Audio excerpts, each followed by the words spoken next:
Hi అండి, simple and టేస్టీగా టమాటా పచ్చడి ఎలా తయారు చేసుకోవాలో చూపిస్తాను. చాలా ఈజీ, రుచి కూడా చాలా బాగుంటుంది. తప్పకుండా ఈ విధంగా ట్రై చేయండి.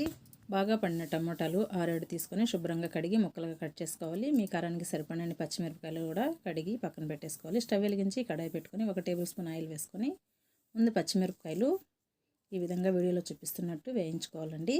వేగిపోయాయి పక్కన పెట్టేసి అందులోనే మరి కాస్త ఆయిల్ వేసుకుని టమాటా ముక్కలు కూడా వేసేసి మగ్గించుకోవాలి. టమాటాలు కూడా మగ్గిపోయాయి, తీసి పక్కన పెట్టేసి పూర్తిగా చల్లారిన తర్వాత మిక్సీ వేసేసుకోవడమే.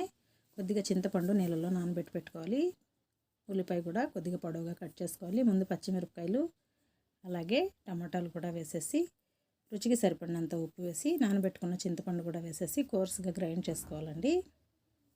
మరీ మెత్తగా కాకుండా ఈ విధంగా గ్రైండ్ చేసుకుంటే మనకి రుచి బాగుంటుంది. ఇందులో ఉల్లిపాయ ముక్కలు కూడా వేసేసి మరోసారి గ్రైండ్ చేసుకుంటే కమ్మటి టమాటా పచ్చడి అయితే రెడీ అయిపోతుందండి. కావాలంటే తాలింపు వేసుకోవచ్చు, లేదు అంటే అలానే కూడా సర్వ్ చేసుకోవచ్చు. చాలా రుచిగా ఉంటుందండి. తప్పకుండా ట్రై చేయండి. వీడియో నచ్చినట్లయితే ప్లీజ్ సబ్స్క్రైబ్.